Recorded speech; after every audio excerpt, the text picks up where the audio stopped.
Welcome to this week's edition of Mainly Motorsports, and you've heard us talk the last couple of weeks about wanting to have some champions on board, talk about their 2013 season, their careers, their next season, and what everything meant to them this year. And so why not kick it off with what we consider, and many consider, the greatest race car driver in the state of Maine, ever to come out of the state of Maine, that just captured his 15th championship of his career. And that's Mr. Mike Rowe, and we want to welcome Mike Rowe to Mainly Motorsports. Thank you, Steve, for having me here.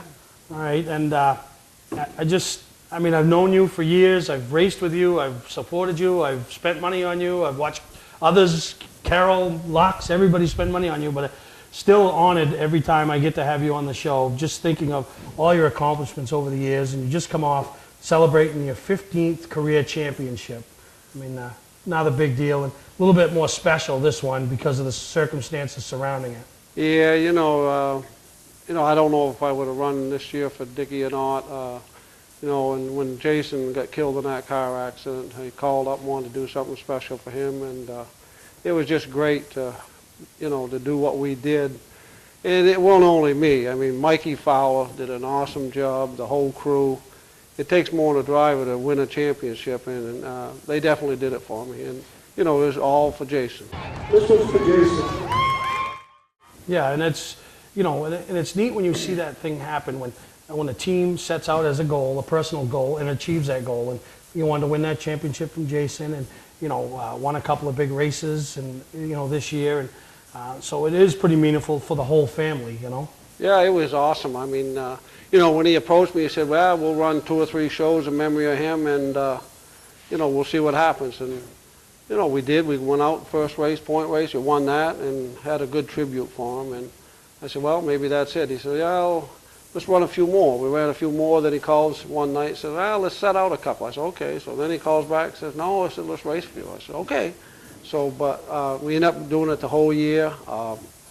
Like I said, I can't say enough about Mikey Fowler. He just did an awesome job.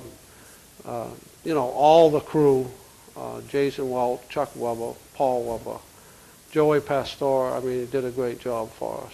And as a crew, there isn't a better feeling going to the racetrack and having a guy like you behind the wheel, because at the end of the night, you gave them everything you got and then some. So anybody that's ever raced with you knows what that feeling is. Yeah, and like I say there again, I still got to have a good car to get it done. Driver's only as good as his crew, and like I say again, they did an awesome job for me. Yeah, so 15 championships over the years. I know you don't know every one of them. Somebody probably had to look that all up for you. It amazes me, though, how many years that you probably didn't chase points that, had you done it, whether it was Oxford, Beech Ridge, or Tour, that you might have won a championship. Yeah, I can't say. I love to race, and that year we ran for you in 2005. We ran the North and the South. We won the South and ended up second in the North. That was great. But we had the crew then, the same thing. I believe we had a wheel bust up the Unity on the last point race, yep. And that took us out of it. But, that's part of the deal. But we had an awesome time, and over the years I've been fortunate enough to have good crews, and that's why I won so many championships. Yeah, but let's give you a little credit here. You are the ultimate racer. You're like the guy, if I got to win a race today and I got a good car and I have to win this race and I can have any driver I want you. So let's give Mike Rowe a little credit. What makes Mike Rowe so good? I don't want to hear crew, I don't want to hear car. What makes Mike Rowe so good? Well, I've been racing a long time, and the more you do, the better you get. And if I'm running 10th, I want 9th.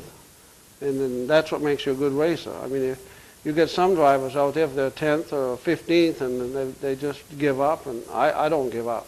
If I'm running 15th, I want 14th. And that's where you got to be a good racer. You're always up on the wheel.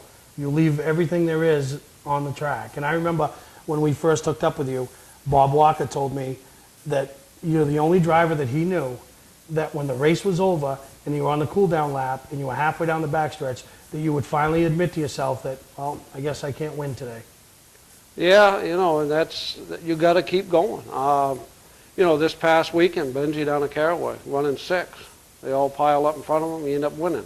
And, you know, he kept going, he kept digging, and that's what you got to do. Yeah. You know, that brings me to my next question. You know, your sons, Tommy and Benji, both, they raced. Tommy didn't quite have the success Benji had, you know, started the family younger. And but Benji, I mean, he's followed in your footsteps, and he'll be the first to tell anybody he's half the driver you are. Well, I don't know about that. He does a great job. You know, we got Gunner coming up. You know, there, like you say, with Tommy, he started a family and kind of got out of racing. Now Gunner, he got into go-karts, and Mike Lux now wants to put him in a pro stock. We tested with him at Oxford a few weeks ago in T.J. Brackett's car, and I tell you, the kid really impressed me. He did an awesome job. Lux built a brand new Jeff Taylor car for him, putting all the bills. We'll have to see what happens, how he goes this spring. You know, I'm going to work with him this year as much as I can on Friday nights and see how it goes. Yeah, and that is exciting for you. You know, you've watched Tommy and Benji and have success. Now your next generation of Rowe, the grandchildren, you know, gonna be in the first one to step into the big cars. And I mean, you're not starting him slow. You gave him a chance to run a little whiz kid last year, get the feel of the lights, the brakes, being around other cars. But I mean, he's really going right into it, and I think he's going to be fine.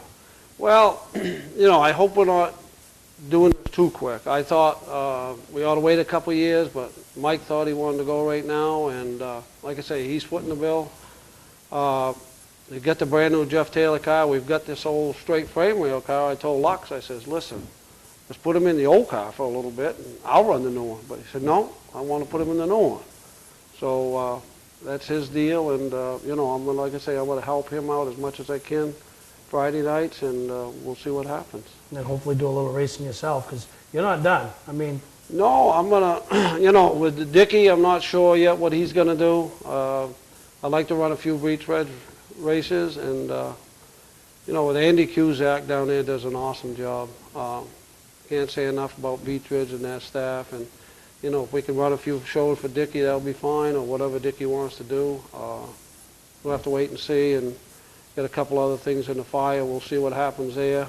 yeah, it's still early. But, you know, with Gunner, we're definitely going to be helping him as much as we can. And we'll see what happens. Now, before I let you go, because I know you want to go, you're probably got to go to work. In April, you're going to stand up at the podium and accept your membership into the Maine Race Car Association Hall of Fame. I mean, we've been to that meeting before, the banquet. You've won Driver of the Year before up there, but to stand up there, which we all knew it was going to come eventually, you know, once you became eligible, and I mean, how big a deal is that going to be for you? Boy, I tell you, that's big. You know, they said you had to be retired for 5 years or over 62. And when I was at Beach Ridge in 2009, they said, you're not going to Hall of Fame yet. You're not old enough. I said, oh, good. I feel great then. But now, now I'm in there and getting inducted, so actually I'm feeling a little old. So I may have to slow down and retire. I don't know. We'll see. You're probably going to be the only guy that'll ever get inducted that is still winning races, you know. And I mean, I'm excited for you, your family, everybody involved over the years, because like you mentioned earlier, I mean, you've raced a long time, won a lot of races, but you didn't do it yourself. There's a lot of people over the years that have attributed to the career of Mike Rowe that have got you to the point you are today, and then to be, you know, honored up there and amongst peers that you raced with that you might have looked up to when you started, but are now consider themselves race fans, and they are in awe of you. Yeah, you know, it's really nice to be inducted, and it's a great honor. But you know, I got one thing that sticks to my mind is some great drivers that I had a chance to race with, and one of them was Albert Hammond. Back in '84 when I won the 250, because I was walking down across the track, and Albert came up and congratulated me and says, you know, congratulations on your win. I said, Albert, if you would have had a car like I could have had, you would have won that race. And today I believe that. He's one of the best racers that I ever raced with, and I feel it's one of the top racers there is around. Yeah, and you know, Albert was inducted a couple of years ago, going in this year with Leland Kangas, you know. Yeah, Leland. So it's quite a big honor and a big deal, and I know you're going to have a big group of people there supporting you, and you know, just to be there for you, which well deserved. And You know, because one thing about Mike Rowe that a lot of people don't understand, you know, a lot of racers, they just race for themselves and that's it. And when they're done, they walk away. But you don't. You've given so much back, not only to your grandkids, but the racetracks, the go-kart tracks, and, you know, and what you did this past weekend, you know, you and Carol, Dickie, and Wendy, you know, taking Jordan Emerson, who's been through a lot over the last years with her injury that she's had from the Whiz Kids, but taking her to the banquet in Charlotte and letting her be a part of the festivities. I mean, that's huge. Normal people just don't do that, Mike. Well, you know, her career got cut short because she got in that Whiz Kids accident. And this NASCAR deal with Beechridge, it's overwhelming. I mean, you get down there, it's just like Sprint Cup guys get. I mean, they lay out the red carpet for you. It's just awesome. 2009, I gave her my championship trophy. Figured that she'd be a champion, you know, that year. And this year, we all got together and said, listen, let's take her down there and show her what she might have got that too. I mean, you know, she didn't have that chance to go racing like I did have. You know, I've been fortunate enough. So we're just fortunate. We're going to take her down there with us, show her some race car shops, take her to Hall of Fame, the banquet, and hopefully she'll have a good time. No, and that's just amazing and just shows the class act that you are. I mean, I know people have raced with you on the track and you've ruffled a lot of feathers and irritated a lot of people, but there's nobody that's ever given any more back to the sport as for a fan's perspective or a team's perspective. So once again, congratulations on championship number 15, and who knows what next year brings, but I'm sure there's more victories in the career of Mike Rowe. Well, you know, I still feel good. I'm healthy. You know, if I get a chance to race, I'm definitely going to be racing. So we'll see what happens next year. All right, that's Mike Rowe right here on Mainly Motorsports. Hi, I'm Scott from Scott's Recreation. We're ready with over $1 million in snowmobile trailers, from clamshells to 5-place enclosed. Enclosed trailers starting at $19.99 in a variety of brands. Nobody has a better selection or better prices. We also offer a great selection of aluminum horse trailers made right here in Maine. And our showrooms are full of snow gear, all at discounted prices. See it all in person or online. Scott's Recreation, Route 4 Turner and Route 202 Manchester, Maine.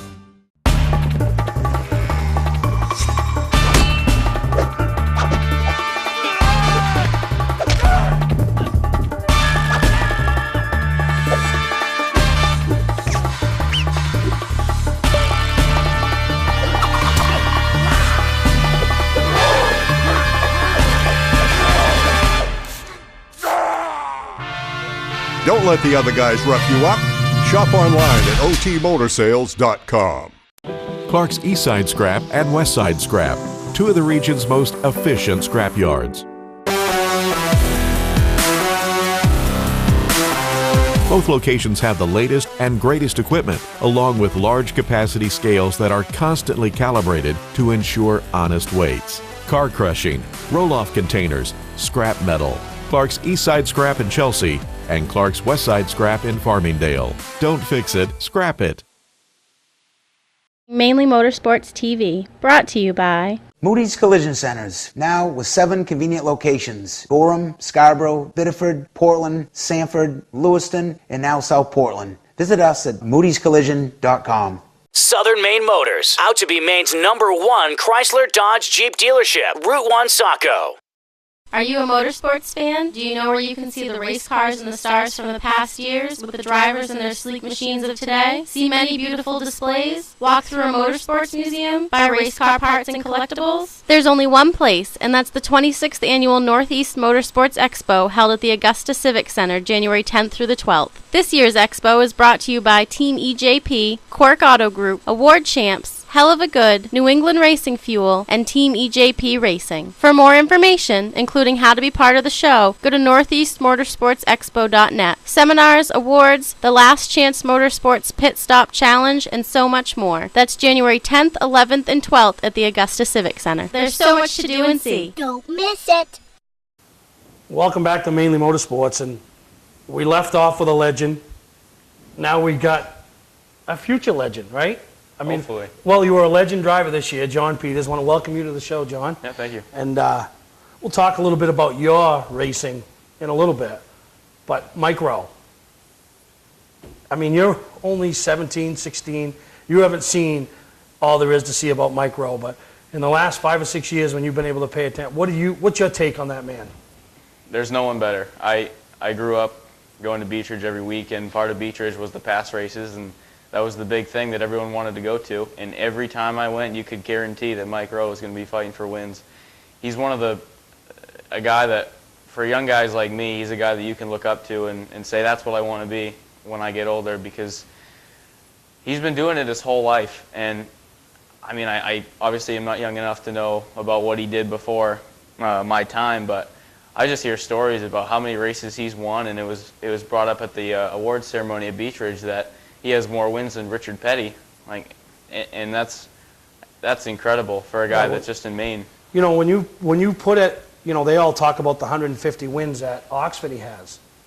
How many wins does he have elsewhere? I mean, yeah.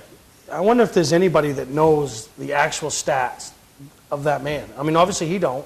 You know, somebody had to tell him that this was his 15th championship. You know, he didn't know. He just shows up and wants to win and wants to race. You know, and what a lot of people don't see is what goes on behind the scenes with him, and taking young drivers like yourself, if he had the opportunity, if you came to him for advice or, you know, asked him how to get around a track or certain things. He loves to spread his knowledge to the younger drivers or even older drivers that are struggling, you know. And then what you saw him do at the banquet with Jordan Emerson, I mean, that's a big deal, you know. Yeah, I'm really proud to have gotten to witness that, because not only did he do that with Jordan, but I'm friends with Alex Lacognato, who currently, he raced this year in the Mad Bomber JV division, and he works on Mike Rowe's crew for the Pro Series. And Alex was telling me a story about how after one of his first races at Thursday Thunder, Mike Rowe was over there congratulating him and telling him what an awesome job he did. And for him, that's you can't ask for anything more than that, and I think that's great. I love that he is so involved with the younger drivers, and it strives to make us better. He gives back. Yeah. You know, a lot of older drivers, as they go off into the sunset, so to speak, they're done with the sport. Yeah. Mike gives back. Yeah. You know, and which brings us to the banquet. How you know, what was your take? I mean, you just came off the potluck banquet over there for the Legends. Yeah. Now you go to this. I mean, I was first class, huh? Yeah, I was really impressed. It was awesome.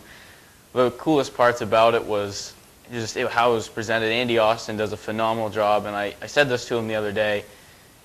He really makes Beech Ridge what it is, because being the voice of that place, he could take it from the bottom to the top, and he brings it to the top every year. And at the banquet, he showed it. Him and Bruce Elder, and the way they kind of formed that show and brought life into it, made it exciting for me and for everyone that was there. And it motivates you internally. Just wow. I mean, I wish I was on that stage. So they really did a great job with it. That's what everybody shoots for, you know. And then I was never fortunate enough in my short racing career to ever be honored on stage with an award or anything. But I can't imagine people going up there for the first time or maybe winning their first championship, what that means to them, you know, to be standing out there and looking at their peers and fans and, you know, knowing that it's a sense of accomplishment. Yeah, and one of the great things they did was they brought Brandon Barker on stage and gave him a newspaper article about, I can't remember the guy's name, but it was a race winner back when the track first opened. And he was a young guy. And then they brought Ralph Cusack on stage, and Brandon got to meet Ralph and got to have his picture taken with him. And that was, I mean, they're so far apart in years, and I'm jealous of Brandon that he got to get that opportunity to meet Ralph, because that was really cool, and I'm glad he got that chance. Yeah, and that's, when Andy Cusack he puts a lot of, it's like production. You know, it's like his 4th of July celebration. Mm-hmm. He puts as much effort into that as he does other things, you know. And, you know, like the banquet, and it's you know, he sets the tone, so to speak, for a banquet. Yeah, it was remarkable, and like I said before, it drives you to really want to be on that stage, and it makes you try harder to get there. Yeah, which you have many years ahead of you, and I'm sure you'll spend plenty of time on that stage, and maybe at some point being the big cheese that everybody wants to be, you know. So, but let's talk a little bit about you in 2013. You've won a championship at Beech Ridge. You are basically the youngest champion they've ever had, you know, hence it was Thursday Thunder. You and your family made a decision to try the Nelcar Legend deal, and I mean, other than walking away with a championship, what could have been any better? It couldn't have gone better. I mean, the one thing that was our Achilles heel this year was motors, but that's something that was out of our control. But beyond that, it was surreal because we came into the season wanting 1 win, and I thought, wow, if I can do that, that'd be awesome. And we came out with 7. Like, it's something I'll never forget because it's not something that we expected by any means, and it's something that we worked hard for, and we proved that we could do it. And one race we were headed to, I was talking to my dad in the truck, and it just kind of sunk in, and I said to him, "You realize that we've won the most races on the tour this year?" And we just kind of looked at each other in amazement because that's... Yeah, your ultimate goal was one, thinking, and the thing that, obviously I was at as many races as you were, and the thing that I noticed about you, John, and I appreciate the most about you is, a lot of young kids come in and they find success and it goes to their head. You didn't. You realized you were going to come in, you were going to need to earn that respect, and once you had the respect, it didn't change you as a driver. You still showed respect to the other younger drivers, the older drivers, the veterans, and so I mean that was the thing that impressed me the most was it never went to your head. Winning 7 races after the second one, third, nothing ever went to your head, and you didn't change the way you acted, talked, walked, nothing. You were still that same Johnny Peters. Yeah, and I lend that to not only just the series, but the people that I raced with this year and came in contact with are some of the greatest people in racing that you'll ever meet. NASCAR is really a great series. And it starts at the top with Terry Kirk and what he's done for it, and it goes all the way through down to the racers and the families that come. I made a lot of friends this year, and I'm proud to say that I have. And, I mean, we could have the hardest battles on the track and then go eat dinner afterwards together. Like, during the Thursday Thunder season, I had a good battle with Evan Bollier for one of the wins. And, I mean, we were bumper to bumper fighting for it. And after the race, we went to Burger King and celebrated. That's the kind of family that I was surrounded with, and I loved it. And that's what it should be, you know what I mean? And you see when, like when somebody in the racing community, whether they're sick or pass away or a family suffers, the racing community always comes together, you know? Like you said, you might be beating and banging on the track, but when you have that time, you realize it's one big group. Yeah, and a good example of that is Malcolm Graffam. He was the tech guy at Beechridge. That's a thankless job. And no matter what happened with your car at Tech and Beechridge on a Saturday night, when he passed, everyone, I mean, said nothing but great things about him. And everyone was there at the wake, and I think that's a great testament to the racing community. Yeah, that just shows. Yeah. But we're going to take a break, John. We're going to come back. We're going to hear from Alan Dietz, who's the voice of the Pro All-Star Series down in the South, and we're going to talk about this upcoming weekend's event over at Kenley that's going to be huge. A lot of drivers coming from the north, and it's going to be a great time. And we'll get John back later in the show, talk about maybe his 2014 plans and some of the other things that are going on up here in the Northeast. So we're going to take a break, and we'll be back here on Mainly Motorsports. Award Champs LLC is Southern Maine's premier award supplier and official award supplier for many of the area's top organizations and events. If you're in need of an award for a sponsor, employee recognition, fundraising event, or an entire sports organization, call Todd Mead at Award Champ. They provide the best for less with competitive pricing like the big online firms, but give you the personalized service you can only get from a local supplier. When you're in need of awards or personalized gifts, call Award Champs, where they'll help you reward your champion. Patman's Redemption and Agency Liquor Store is located at 95 Tanberg Trail in Windham, Maine. With over 400 feet of hard liquor and 15 doors of ice-cold beer and soda, Patman's can handle all of your beverage needs. And if it's wine on your agenda, we have over 300 varieties in stock. Then when the party's over, Patman's can handle all of your Maine returnables, and we welcome all bottle drives. And if you're late for the race, drop off the bottles and pick up the cash at your convenience. Hey, this is Pat Man himself, just letting you know that Pat Man's is your one-stop shop for all your thirsty needs. Welcome back to Mainly Motorsports, and got a big weekend of racing planned. Me and Alicia heading down to Kenley for the last Pass South race, which coincides with the Pass National Championship as well. And I thought it would only be fitting if we reached out to the man that's going to be handling the mic and all the announcing, and does a great job and just a recognizable voice. And want to welcome Alan Dietz to Mainly Motorsports. Oh, glad to be here with you. Man, it's been a great year of racing down there in the South, which is going to culminate this upcoming Saturday with the final race down there. I know there's a slew of Northerners are coming down, wanting to bring the hardware back north. The Southerners want to protect their territory. You know, what a great way to end the season for the Pass South Series? Yeah, this will be the 8th Mason-Dixon meltdown, but it'll be the first time it's been at Southern National. We've had it 3 times at South Boston. That's where the first one was in 2006, and 3 at Concord, and it was in Newport, Tennessee in 2010. But a pretty even breakdown between the northern guys and the southern guys as far as who have been able to come home with the wins. Ben Rowe, a 2-time winner of this race. He won it in 2007 at Concord and again in 2009 at South Boston. He's the only driver that has been able to win it more than one time. But the northern ones have got a slight edge. They've got a 4-3 edge. Cassius Clark won the first meltdown in 2006, and Johnny Clark won it in 2008. But the southern guys have kind of stepped up in the last 3 years. Justin Wakefield won it in 2010. Colt James won it in 2011, and Preston Peltier won it in 2012. And, I would probably give a slight edge this year to a southern driver, maybe evening it out and making it, 4 for 4 between the north and the south. But, Ben Rowe has won at Southern National before. You're going to have Derek Ransome there. He's raced at Southern National before. Joey Pohl, Joey Dwyer, who's just had a heck of a year this year, just to name a few of the guys from the north there coming down. Kyle D'Souza, who, if he'd had a little bit of luck go his way last time out in the north-south shootout at Caraway, really and honestly could have won that race. He was one of the fastest cars there at the end of the race, and when Daniel Hemrick and Kyle Grissom had their problems, he checked up and another car got into him, and that knocked D'Souza out. But based on how we ran at Caraway, a very different racetrack than Southern National. But if he can have another run like that, he could be in contention too. Yeah, and there's a young man you mentioned, Kyle D'Souza, who's on the verge of, once he gets that first win, multiple wins are going to come. And what better way to pick up a win, the final race of the year, in a race as prestigious as the Mason-Dixon Meltdown?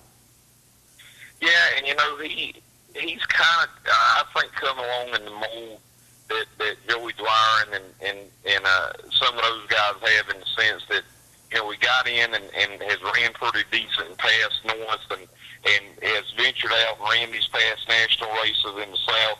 Had a setback this year, got Lyme disease, and that took him out of the seat for a while. But I think in a way, it allowed them to, as a team, to regroup, maybe freshen up their equipment some, and prove to him how much he wanted to do this, and maybe give him that fire in his belly that he needed to go out and take that next step. And as I said, when you look at how he ran at Caraway, which was no fluke, he had conserved his equipment just like Ben Rowe.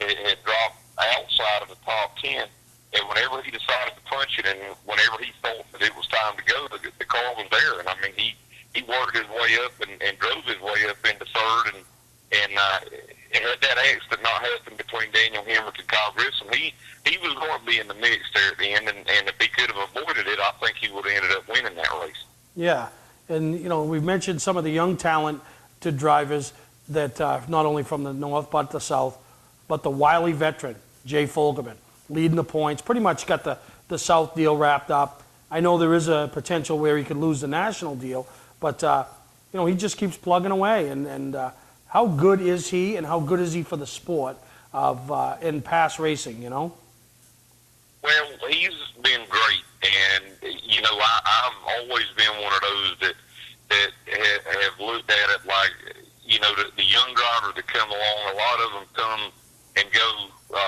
We were lucky enough to have Ryan Blaney race in the series for 3 or 4 years, which is pretty unheard of for guys at that age, not taking that next step immediately. And I think it really worked well for him.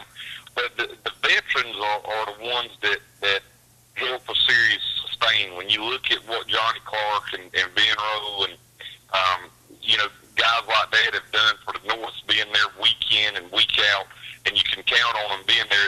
It's the same in the South. And between Jay Fogelman and Brandon Ward and John Batten and guys like that, you can go down the line. We had a number of veteran drivers like Justin Wakefield before he retired, and Heath Hindman, who ran with the series for a number of years before he lost the series or lost his sponsor.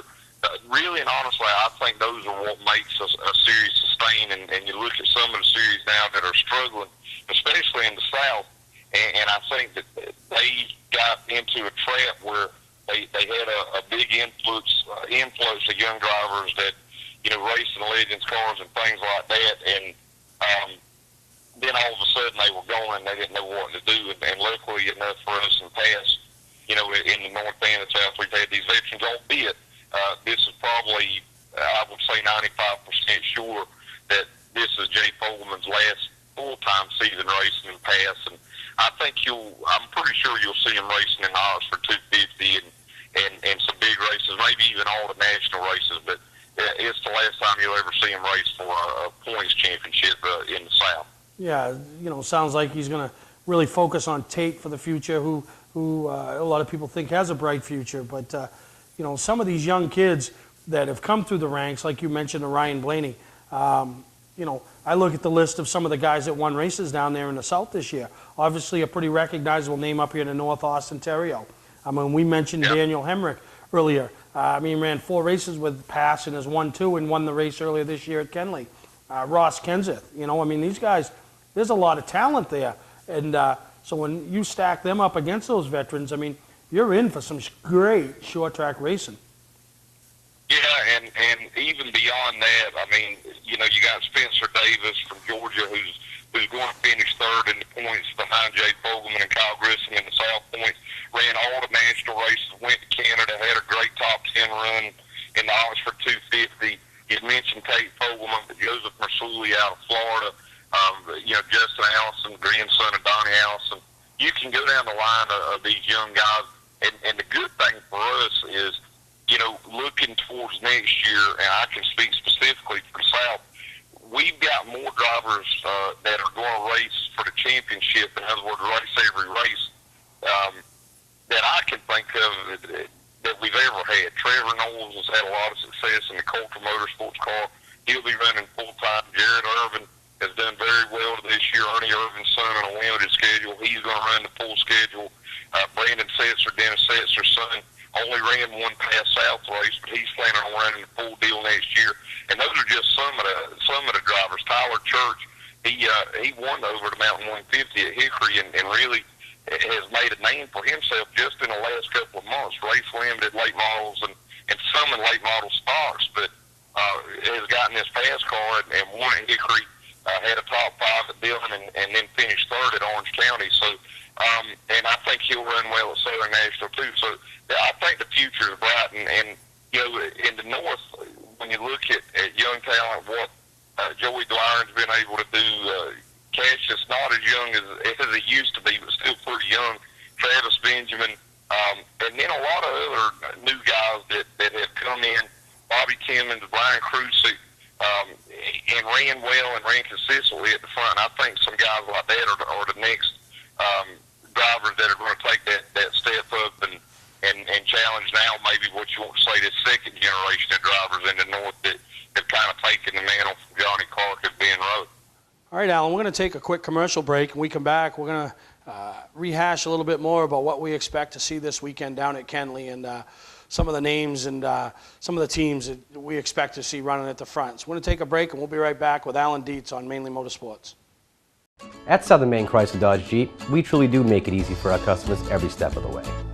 At Southern Maine Motors, they made it really easy to find a car I like because of their wide selection, and they also help me finance. At Southern Maine Motors, they make me feel like family. They made it so easy. Looking for a new 2013 Chrysler Dodge or Jeep? You've got to check them out. You can't afford not to. We are under construction, but we are open, so come on in. We'll make it easy. The summer clearance event is going on now. Hi, I'm Scott from Scott's Recreation. We're ready with over $1 million in snowmobile trailers, from clamshells to 5-place enclosed. Enclosed trailers starting at $19.99 in a variety of brands. Nobody has a better selection or better prices. We also offer a great selection of aluminum horse trailers made right here in Maine. And our showrooms are full of snow gear, all at discounted prices. See it all in person or online. Scott's Recreation, Route 4 Turner and Route 202 Manchester, Maine. For a trusted name in residential and commercial site work in the Southern Maine area, call Peter Pettit Excavating. We can handle everything from the complete house lot to those nasty water and sewer line repairs. Septic systems are another area that we specialize in. During the snow season, Pettit Excavating has the equipment to handle any size job. And when the race season arrives, be sure to follow the number 7 Ewart's Family Restaurant Chevrolet on the past Super Late Model Tour. Call 207-282-9305 to get the job done right. That's Peter Pettit Excavating. Mainly Motorsports TV, brought to you by Scotch Recreation. Whether you're thinking about your first camper or looking to upgrade your current one, Scotch Recreation can help you. Get both our Route 202 Manchester and our Route 4 Turner locations and online at scotchrecreation.com. LKQ Core. Any part, any repair, anywhere. Located on Route 202 in Gorham. When you're in need of awards or personalized gifts, call Award Champs, where they'll help you reward your champion. Welcome back to Mainly Motorsports. We're back here with Alan Dietz. And Alan, you're going to Kenley, the Mason-Dixon Meltdown. What a perfect facility for that type of race, huh? I really think it is. All of the tracks that we ran at have as far as the Mason-Dixon Meltdown goes, have had their perks and benefits and things of that nature. But for whatever reason, this race has just not quite found its home like the Easter Bunny 150 has at Hickory and some of the other races. But I think it could be changing now here with Southern National because the racetrack located right on 595, I think it'll be a lot easier for northern or southern teams or getting teams out of Georgia and Florida. It's going to be a lot easier for teams to actually get to the racetrack because it's not that far off the racetrack. A big-time facility, they used to have some big ASA races there late in the year at Southern National, and I think this race could kind of fit in that mold. 4/10 of a mile racetrack, 24-degree banks. I mean, it's a very, very fast racetrack, and it's going to be a great race. Yeah, it is. And, some of the names we talked about earlier will be there.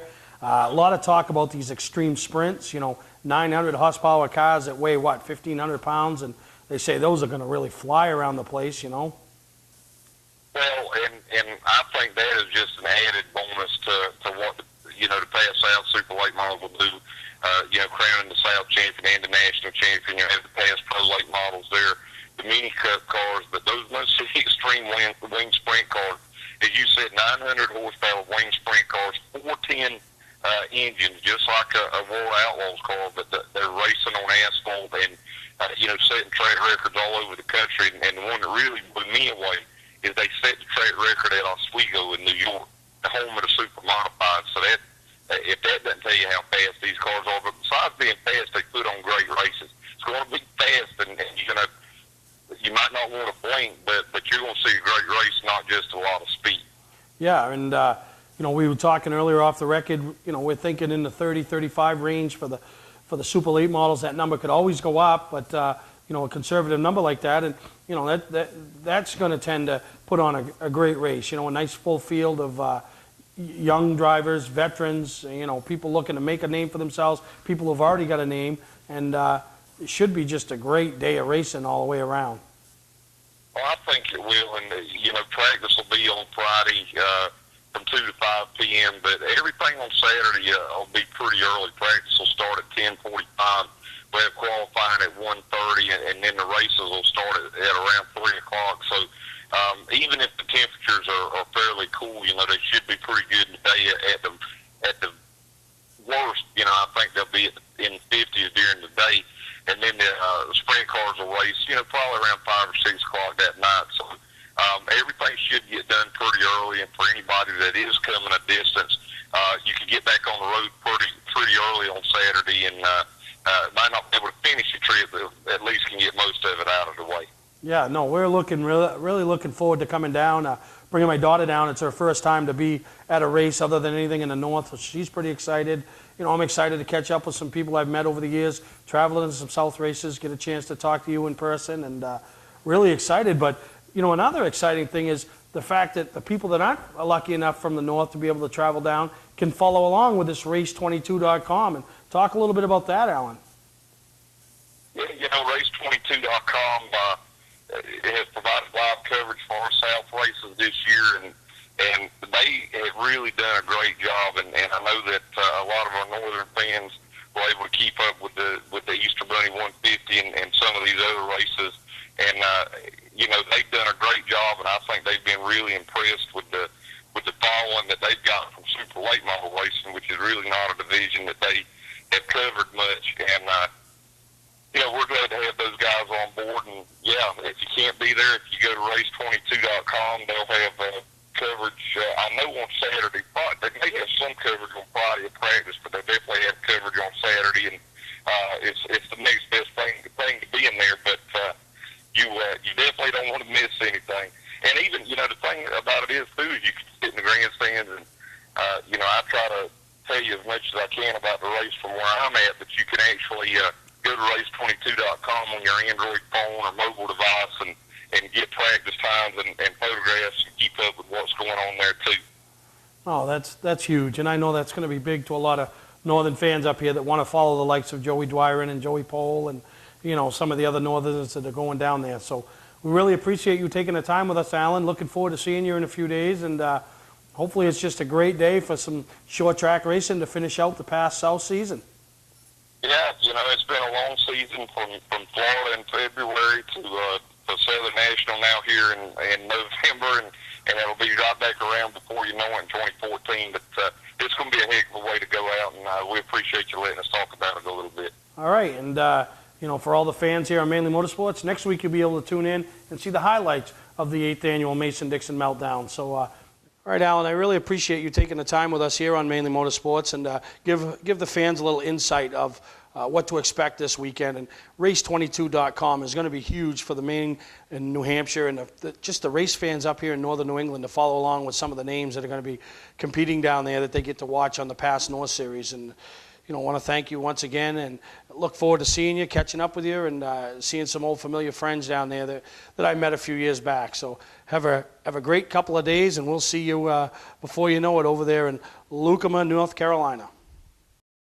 Award Champs LLC is Southern Maine's premier award supplier and official award supplier for many of the area's top organizations and events. If you're in need of an award for a sponsor, employee recognition, fundraising event, or an entire sports organization, call Todd Mead at Award Champ. They provide the best for less with competitive pricing like the big online firms, but give you the personalized service you can only get from a local supplier. When you're in need of awards or personalized gifts, call Award Champs, where they'll help you reward your champion.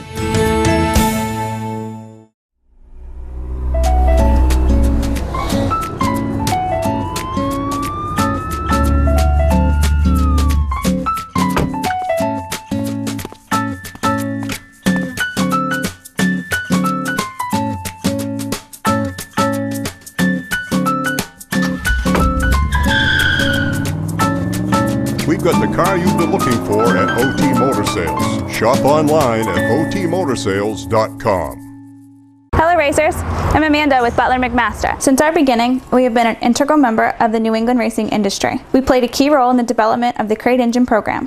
We are an official Ford racing parts dealer offering drop shipping on crate engines as well as complete competition-ready packages. We are a one-stop machining and parts source. Check out our website for more information. This fall, we are offering a special on your post-season engine refreshes. If you are one of the first 20 customers turning their engine in between October 21st and November 18th, we will give you your dyno test for free. That's a $300 saving.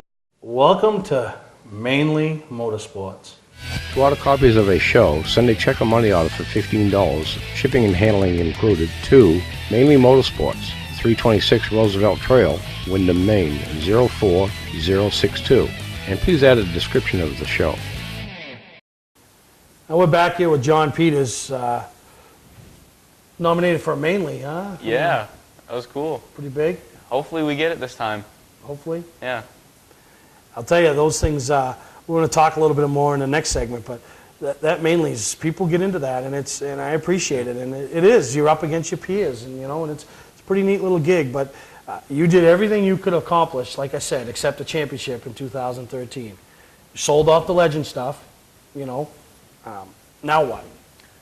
Well, that's a loaded question, and I wish I could give you a cut and dry answer, but like you said, at the end of the year we got together and we made a decision to sell the Legend stuff, and it was a hard one for me because it leaves a great unknown going into 2014. but it was a decision that we had to make, and I stand by my parents and myself, and that's what we did. So our current goal is to move into the Pro Series in 2014, and if we get there, that's great, but it's going to be tough, and it's going to require a lot more than just what I can do and what my parents can do. So I made a commitment to myself and everyone that wants to see me behind the wheel again, that I'm not going to give up until I can find the help that is going to get us there. And as you can find on our Facebook page, John Peters Motorsports, Evan Boyer made up a sponsorship proposal for myself, and it really does a great job outlining what we need and what we've done in the past. And hopefully that comes to fruition. I've been sending that out to businesses, local, regional, national, whatever I can find. I haven't had any luck at this moment, but I'm not going to stop, and I'm really motivated to get back to the Pro Series, because I think we proved this year that we belong in the racing community, and I think my dad has so much knowledge that I hope to tap into one day. And I've had great people behind me so far, and I can't thank them enough. So I think we could compete, and I think that we could contend for a win, but we just got to make it happen, and I hope we can. Well, and the thing is, and this is me, obviously I'm speaking on camera, but I'm speaking off the record. This isn't a sales pitch. You know, I tell everyone that I've ever come in contact with in this sport, wins are great. Championships, I mean, obviously those are huge. But I can show you guys that win a ton of races, and they got empty hoods and empty quarter panels. Yeah. It's the off-track stuff when it comes to sponsorship that mean the most. When you're giving back to your sponsor or your community, and you're involved in whether it's parades or off-season car shows and meeting the fans and doing it willingly, not doing it so because you have to, doing it because you want to, and putting those smiles on faces. And you are the perfect candidate for those sponsors. Some guys, and I'm not knocking them, and I'm not going to say names, they're not good for a sponsor. They don't present that image. They got the fire suits hanging down, or the hat's crooked. At least your hat's straight, or I'd have knocked it off your head. But you present yourself in such a manner, and I think it comes from the people you surround yourself with. Your parents, number one. I mean, your dad's been through this game, and anybody that remembers your dad years ago, he never lacked for sponsors. And he wasn't Mike Rowe or some of the other guys. I mean, he won his share of races and stuff, but he always had good people behind him because he knew how to take care of those people. So obviously, that has been passed on to you, so you understand how the game works. And we take pride in that. My dad has our cars in the parades, and last year, for example, we had a bare chassis of a Legend car sitting in the shop, and it was about a couple of months before the Augusta show, and I said, "Dad, let's put the car in the show," and he kind of looked at me, and that's what I wanted to do, and we got it done, and I really enjoyed that, because not only was our race car done before November, but I thought that was a great way to get us into the series of NELCAR by being in that show, and it was a great job that you did with it. But I really like engaging with fans, and it goes beyond just my Facebook page or who likes it. I like to interact with people, and it's cool because I was always the kid sitting in the grandstands watching the drivers and going, "Wow, there he is," And I was in the stands for past 300 weekend, just watching the races. It was one of the midweek shows, and I had a lady sitting next to me, and she came up to me and shook my hand and told me what a great job I did this year, and I was kind of stunned for a second. It's weird, isn't it? Yeah. Now you're that guy. Yeah, I was shocked, and I love that, and I really hope to give back to the people that have supported me. Yeah, and you did all last year. Remember the autograph sessions, anything, talking with different people in the pits, and then, I mean, when I was 16, I wasn't even thinking about racing. I mean, you won 7 races. Obviously, that opens up the fans, and then all the little teeny bopping girls, huh? Don't give me no. I mean, that's just a whole other avenue you have to deal with. Yeah. Okay. Did I stump you? You might have stumped me on that one. All right, we won't go there, but no, I really appreciate you coming on today, John. We're going to take a break. We come back. I want to talk about the Mainleys, what you think about it, being involved in it, and then some of the categories. So we'll take a break, and we'll be right back with John Peters on Mainly Motorsports. Today's vehicles are equipped with complex safety features such as anti-lock brakes, seatbelt restraints, and airbag systems. Even collision avoidance systems. Not available in all models. Hi, I'm Sean Moody from Moody's Collision Centers.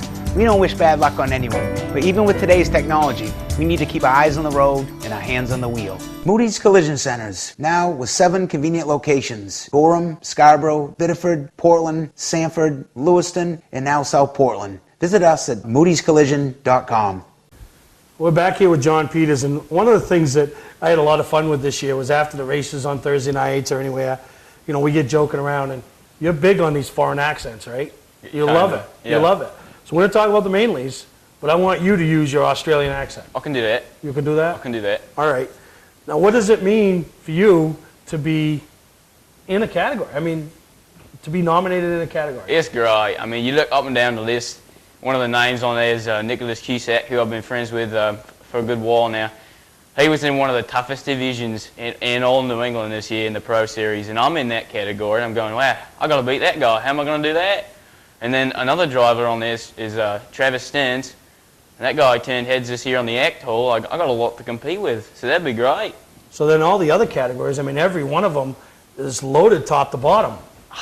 I couldn't believe it. I was scrolling through there, and there's a couple categories, and I'm going, there's like 5 guys I could vote for here. Who am I going to vote for, you know? It was one of the craziest things, like the Premier Division Driver of the Year. I'm like, crikey, mate, there's like 8 guys that deserve this, you know? That's the great part about the Mainly. Who are you going to vote for? So who'd you vote for? Or is it top secret? It's top secret. I can't do that. Have you got a lot of people voting for you, do you think? I hope so. I hope so. My mom tells me that she's got people in her office who know, I mean, next to nothing about racing, voting for John Peters. And I say, thank you, mate. That's great. Yeah. So that'll be pretty neat. We're going to present them at the Northeast Motorsports Expo. And then if you come up there, maybe we could have you do some of these interviews for the people up there in another one. What else? Give me another accent. Let's talk about the Northeast Motorsports Expo in another accent. Well, it's a great time, I tell you what. I've been up there for a few years, and I see great guys up there every year, and I look around at some of these cars, and I'm going, oh, that's a nice car. I tell you what, buddy, they bring some good stuff, and the Augusta show is a good time because you got people from other tracks who don't normally see, and you can go hang out, you know, shoot the breeze, whatever you want to do. They're always up there. It's a great time. There you go. And then that's, you know, there is so much going on, and then we have the all the awards, all the seminars, and then the main vintage group is going to have an auction. That is one of the best groups I know. Bruce Elder does such a good job with that. I swear to God, I'm not kidding. That is so cool to go to those shows like the Summerfest over at Beechridge there. They got them great cars. I just like to look through and go, wow, how did they sit in that seat? It's the craziest thing, and that's a great organization. They've done very well with it. Yeah, I mean, I could do a whole show with you. I mean, you probably got more, right? I got a few more I can do. A few more. We're going to have to have you. We're going to have you come on again and do that. But we're going to take a break. We come back. I want to talk about a couple of benefits that I know are, you know, one of them is really close to you that are coming up over the next couple months, and a chance for the racers to get out and support other racers and racers' families. So we'll take a break. And we'll be back here with John Peters.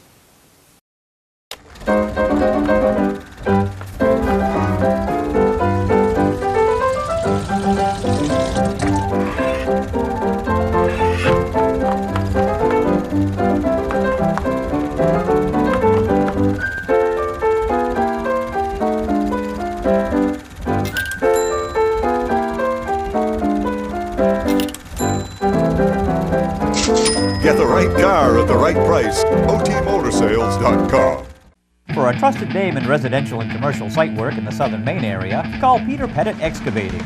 We can handle everything from the complete house lot to those nasty water and sewer line repairs. Septic systems are another area that we specialize in. During the snow season, Pettit Excavating has the equipment to handle any size job. And when the race season arrives, be sure to follow the number 7 Dietz Family Restaurant Chevrolet on the past Super Late Model Tour. Call 207-282-9305 to get the job done right. That's Peter Pettit Excavating.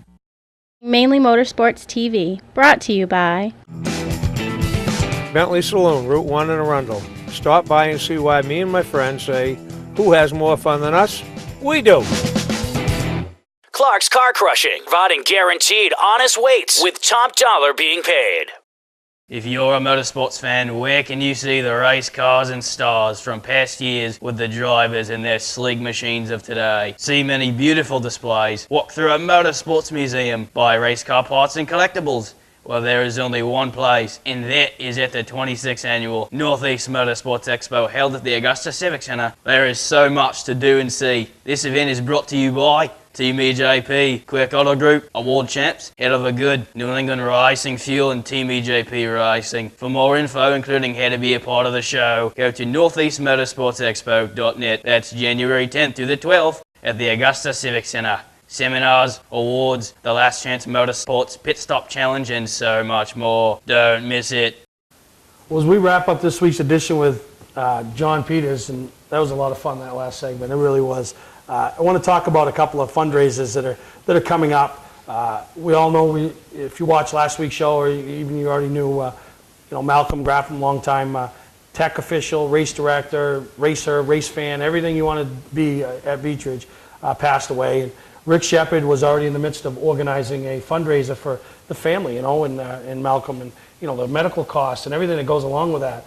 And that's still going to be going on December 7th, and you can look that up on Facebook. And I know there's a lot of people already committed to go, and they've donated stuff. And I mean, it's just another one of those things where the community comes together, Yeah, and Andy Cusack said it very well at the banquet. Not only did a lot of people know Malcolm, but Malcolm knew a lot of people, so I'm sure it's going to be a great tournament. Yeah, not only in the racing world, it's just the community. He was involved in other things. And then, coming up January 4th, which is, still a ways away, but January 4th will be here before we know it, is the Nealon Strong benefit. And, there's a family that your family has a lot of ties with. Yeah, that's hard to see. Jeff Nealon has been very close to us for a long time, and he had some issues with his foot. He had MRSA, which is a really terrible disease, and they had to amputate him, and it was just so tough seeing what their family went through, because we've known them for so long and been so close to them, and they're going to have a benefit to raise some more money for Jeff. And I think it's really, if you have nothing going on, please go out and support that, because it's really for a great cause, and they're a great family. Yeah, they are. And like I said, January 4th seems a ways away, but it'll be here before we know it. And obviously his son Derek, played a big part in, helping you guys this year and becoming a sponsor of you. And, so it had to be tough for Derek to deal with all this from North Carolina, being a spotter for Juan Pablo and Brian Scott, not being able to be there firsthand. And, so his sister, Tasha, has just been incredible, keeping everybody informed and really being that rock, that probably mom and dad need. Yeah, I can't imagine what that's like, being 1,000 miles away, being separated from this type of thing. But Derek is such a close friend to me, and he's helped me so much. And so anything I can do to give back to their family, I'm definitely going to do. No, that's good, John. And I appreciate you coming on board today and, sharing we had some fun and sharing some of your 2013 racing and plans for 14. And we promise you come back in a month, and maybe we'll have a new update for everybody. And yeah, I can do that. Work on some more accents? Yeah. See what I can do. Well, I want to thank John Peters for coming today. We opened the show with Mike Rowe, finished the show with John Peters, two of the top drivers in the state of Maine. Huh? How does it feel to be recognized like that, huh? Yeah. Huh? Take it, bud, because you earned it. Thank you very much. All right, and next week we'll hear some highlights from down at Kenley, and so we hope you enjoyed this week's episode of Mainly Motorsports.